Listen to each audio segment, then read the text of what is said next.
letting you guys in on about 2 hours into this story already. Save you guys some time in your lives. Yep. The meters are definitely working. They're weird aqua green color. Okay, well, gentlemen, this is the Alpha 76A. This is an all-band, all-mode, old school. Very incredibly expensive old school amplifier. The plate transformer in here is ginormous. Now I converted this for 110, put a 110 plug on it, brought it up on the Variac after I disconnected the tubes because this came out of an estate. It's old, but it's good. I mean, like, if this thing works, it's worth a friggin' fortune. But this is a good example. I'm really taking my time with this. High volts, low volts, off, on.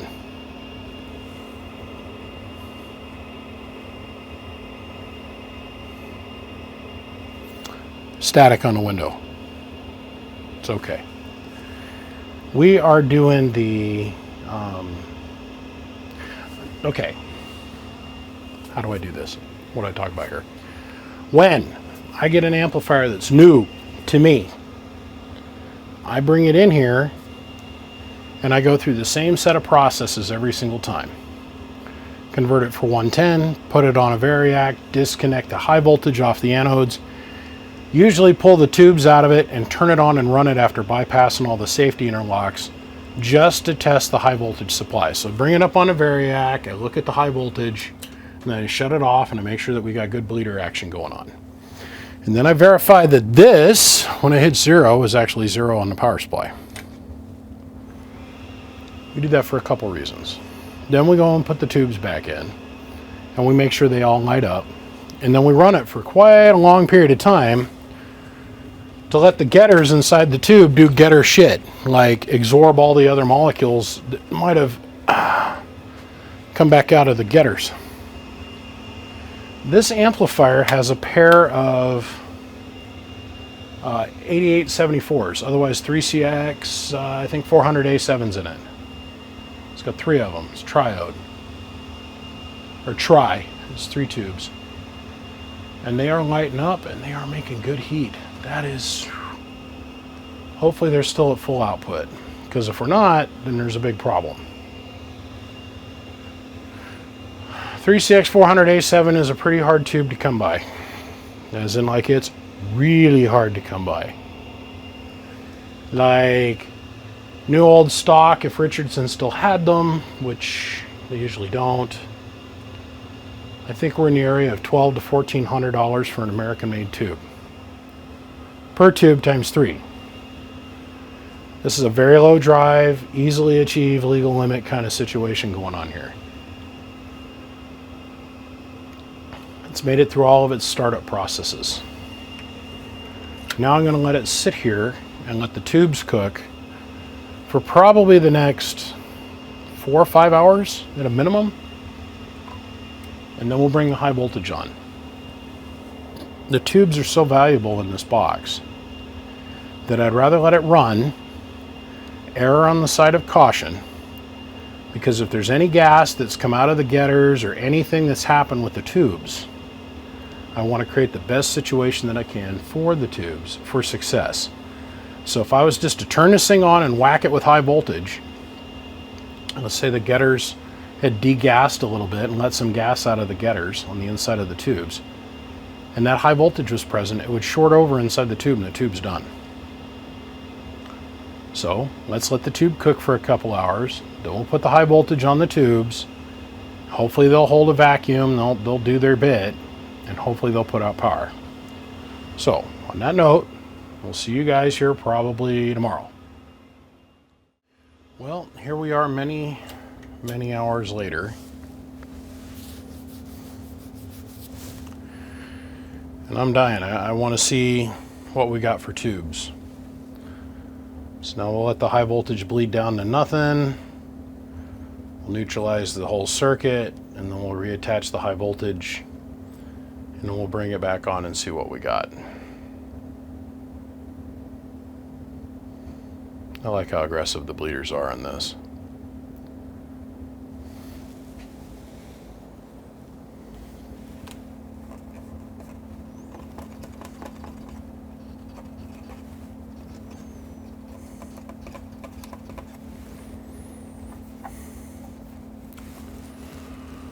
Okay.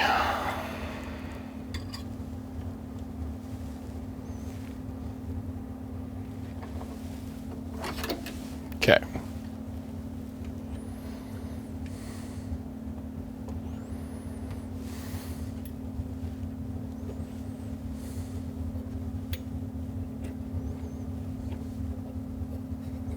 This is a very pretty amplifier.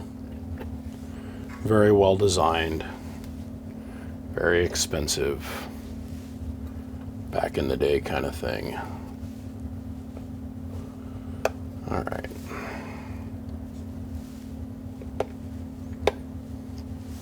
Another thing is the older these get, sometimes the glue on the silicone boots here kind of gives out, but that's not the case here. Okay. Contact. Well, it held high voltage. That's good. Let's go ahead, let's hook it up. Okay, so we're in 1X, we're in AM, we're on 80 meters. We're going to put 10 watts of drive in this thing. And we're on low. So we're relatively close.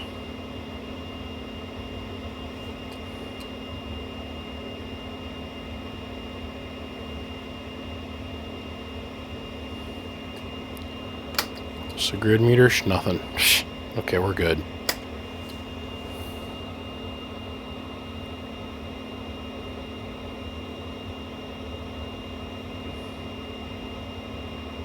Oh yeah, this is gonna run great. Okay, so we're at 50% power. Let's go ahead, we'll turn this up to 100%. I'm gonna go over to sideband now. At 012, I'm gonna put 100 watts into it. At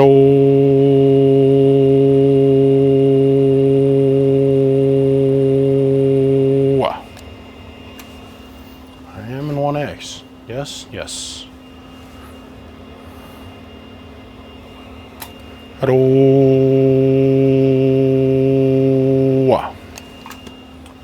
there's 1200. We're on low, by the way, guys.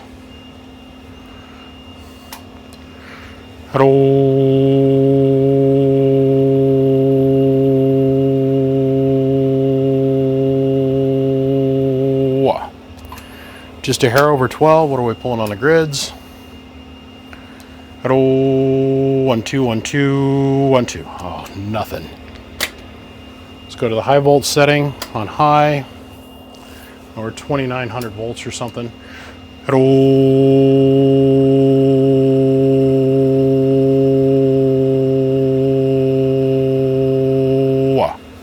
Right at 2000 watts. 1, 2. And we're pulling half an amp between 3 tubes. What's the grid meter telling us? Audio.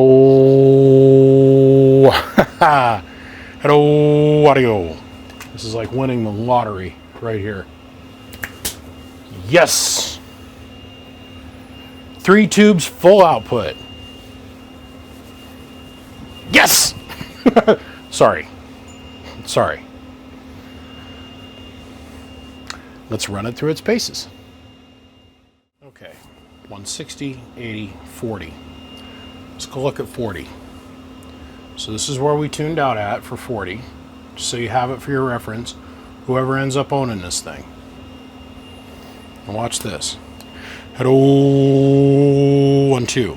Okay, we're currently looking at the grid meter, and this is our plate amps. At okay, now let's go over here and let's understand that this meter here is a 5x scale. We're putting 100 watts from the ICOM 7300 in this thing. Making 2400 watts.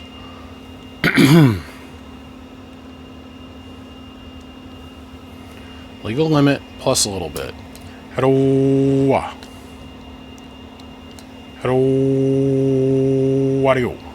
Now, every amplifier has got its own particular little sweet butter zone. I do believe that this one is here. Let's go see what happens on 20. You know where it tunes out? This is where it tunes out. 32 and 10. Okay. Look at where we're at for frequency. Now let's go over here. Let's look at grid. Hello, 1 2 1 2 1 2 1 2 1 2. Now I can get more power out of it, but them grids start jumping, and we don't need to be burning up the grids in our tubes. We're just we're going to tune this for lowest grid. Once again, 100 watts worth of drive. 1 2 1 2 1 2. That's 2100 watts and over 1000 watts RMS in the corner with 100 watts of drive. Moving on up to the east side to the Deluxe Alpha apartment in the sky. The Alpha engineers really wanted to have this amp operate this well here, but anyhow, we got her figured out. It's at about 11. That one's at about 82.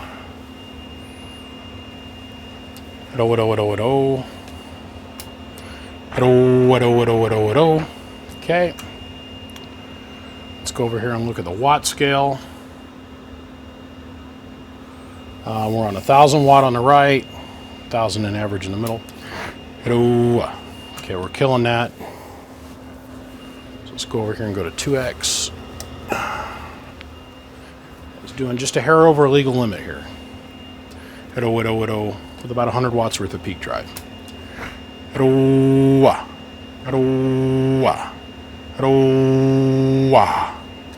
About 16 and some change. That's the grid barely creeping off the bottom. Which is amazing. Taking into account this thing's got 3 tubes in it. Okay, now the $7 million question is, does it have 10 meters? Does it have the 10 meter band? And the answer to that question is yes. It does have 10 meters in it. So for a reference, this is where you're going to be at. Once again, 11 and about 85. So it's not too far from here. So that means we could probably make it work on 15 meters too, if we wanted to. All right. So once again, 2x scale. On the far right. About 25 bird watt. Maybe 85 watts peak up here. Getting a full legal limit out of it.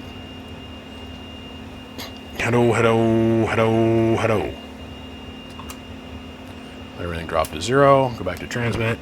Audio 1 2 1 2. It's got a lot more drive in it. Now you guys got to remember, the thing that we have to keep in mind here is this was built for a different era. This was built for when most of the transmitters we had out there did about, what, about 150 watts? Let's see how close we are on the power meter. 1 2 1 2 1 2. Okay, it's within a couple hundred watts. I could probably go in there and tweak with that, but I'm not going to touch it. So what's it say I got for reflect? We know that's lying because that 5 watt slug over there isn't moving at all.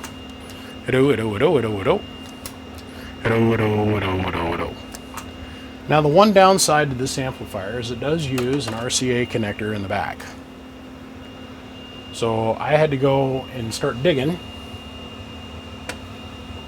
to get an RCA to BNC SO230, PL230, SO230, SO239 connector. To make this work for our demonstration purposes. Ta-da!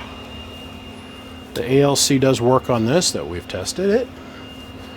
Now there's only one band we have left to play with. Let's go low, low, low, low, low, low, low. Well, gentlemen, here we are. We're technically outside the slugs, or our meter movement elements. We're outside the elements. Technical.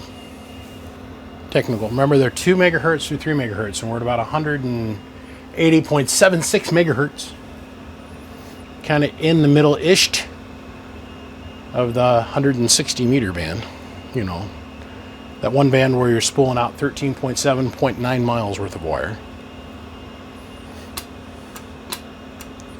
Let's step on the pedal.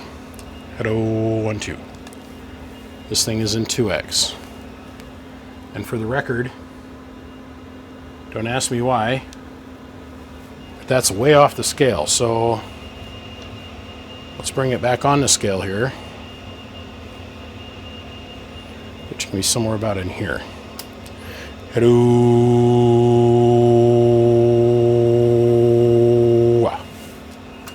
Yep. On the scale, that's where we're at. That's where we're at. That's where we're at. Let's make sure I've got my grids dipped. Hello, hello, hello. Which I do. Hello. Now, let us go drool.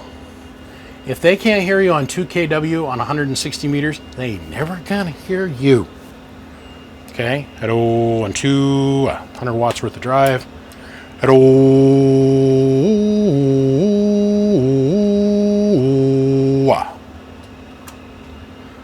almost 1,000 average, 1,900 plus on 160 meters, and that's me just quickly tuning it. I'm sure if we sat here for 3 hours and fiddly farted around with the knobs, we could find a couple hundred more watts in it. But I'm here to tell you, it gets happier here. Happier yet here, and then it has a small orgasm here, like, okay, and then it gets a little bit less happy, then legal limit, and then legal limit again. Well, the guys at Alpha weren't stupid. They set this entire circuit's Q up so it'd be more centralized towards these 3 bands, which are the busiest bands in all the HF frequency, in my opinion. My opinion's like an arsehole. Everybody and their brother is going to tell me I'm wrong. So I'm comfortable with that. That's okay. Tell me in the doobly-doo I'm wrong. I'm good. Believe me, I can handle the criticism. But I'd have to say a majority of the traffic in the HF bands is somewhere between 80 and 20 meters. I'm just saying. Could be wrong. Pretty sure I'm not, but could be.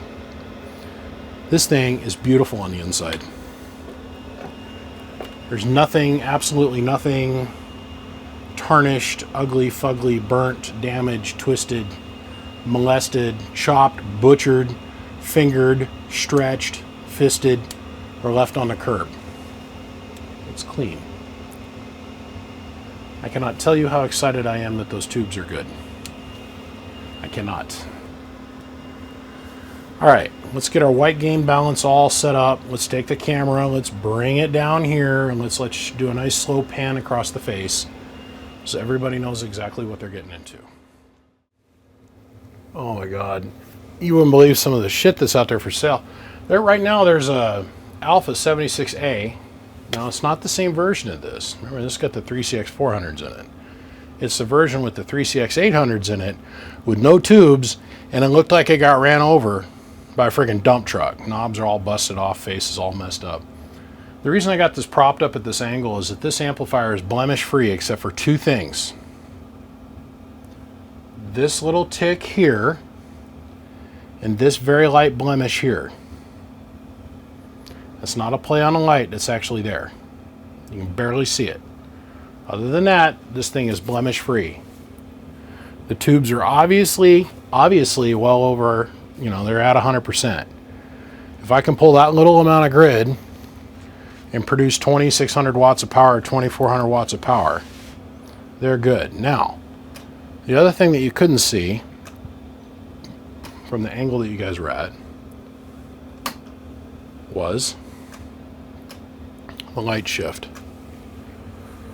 All the indicators work as they are supposed to.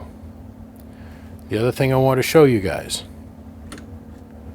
is when you turn it on, everything will stay orange. You can step on the pedal till the cows come home and it's not going to do anything. When this thing was new in 1990s dollars, it was $1,500 from the factory.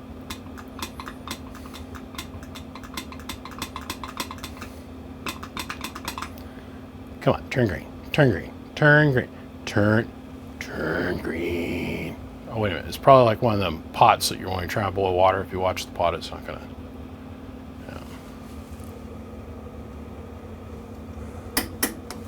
That's a reflection. Look at that. It's not a defect. That's a reflection. Otherwise, it would move when I'd move the knob, which it does not. That's a trip. Oh well. Anywho, it's got a warm-up time. Now we can go into transmission mode.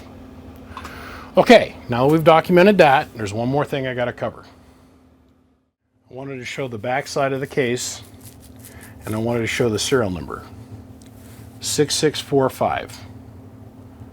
Last time it was serviced by Dick Beard. Whoever he is. Don't know who he is. I'm sure he's a legend, though. Have faith. I'll assume. This thing has no blemishes on it. It is crystal. I mean minty mint. But it was really important to me that I get the serial number shown on video. Okay. Let's flip this thing back around. Whew. All right. I'm going to ask $3,000 for this box, but I'm going to leave it open for the best offer. So let's say you call me up and you decide it. Because you got to assume this thing weighing as much as it does weighs way more than an SV220 because it's got a real transformer in the back corner. That means there's got to be a crate built for this thing. It's got to be plastic wrapped, bubble wrapped, and then we got to go and put these things, which are foam expansion bladders, all the way around it to make sure nothing gets scratched, dented, dinged, or anything. And then it's got to go through UPS, what they call T-Force, which, because, you know, price of diesel is what it is, it's $6 or $7 a gallon nationwide. We got to figure that the shipping on this is going to be $300 to $400. So if you come at me and you say something like, hey, you know, I feel an honest number for that would be like $3,800 or $2,800 plus the ride, I would probably smile and say, this is all yours. Now, on top of that, there's a custom embroidered case that goes with this, a cover, which I don't have here, but it will get shipped to you eventually. That goes along with this. So I'm going to put this out there for your guys' humble consideration, and if it doesn't sell, I'll keep my damn self. I'll wrap it up in plastic, and whenever I decide I want to go work 80 meters or 160, I'll whip this sucker out and knock my Henry 8K out of the way and run this instead. Wink, wink, nod, nod. Somebody's going to buy this right away. Come on, who are we kidding? You guys know the drill. First person to call me, first person to text me at this number gets it. Big shout out to XS, big shout out to Siglent, MechMan, Bird, Coaxial Dynamics as always. Big thanks to all the Patreon supporters. I'm telling you, they're going to have access to this thing 48 hours before all you guys on the YouTuber channel. And they get direct access to me. Any and all questions get answered over there. Only fans are butts. Just saying. And thank you to every single one of you guys that tuned in to watch this. Now, I'm going to go do other shit. But the first thing I'm going to do is I'm going to pull these valuable. If these were new NOS tubes that were in this thing, that's $1,400, $1,400, $1,400. But because these are tested 100% pulls, I know that that's $1,000, that's $1,000, and that's $1,000. $1,000 per tube. And the other thing I wanted to demonstrate is, you know that annoying train whistle noise that we've been listening to this whole Vigeo? When you put the lid on, it doesn't make it. Gentlemen, I will see you. Click, click.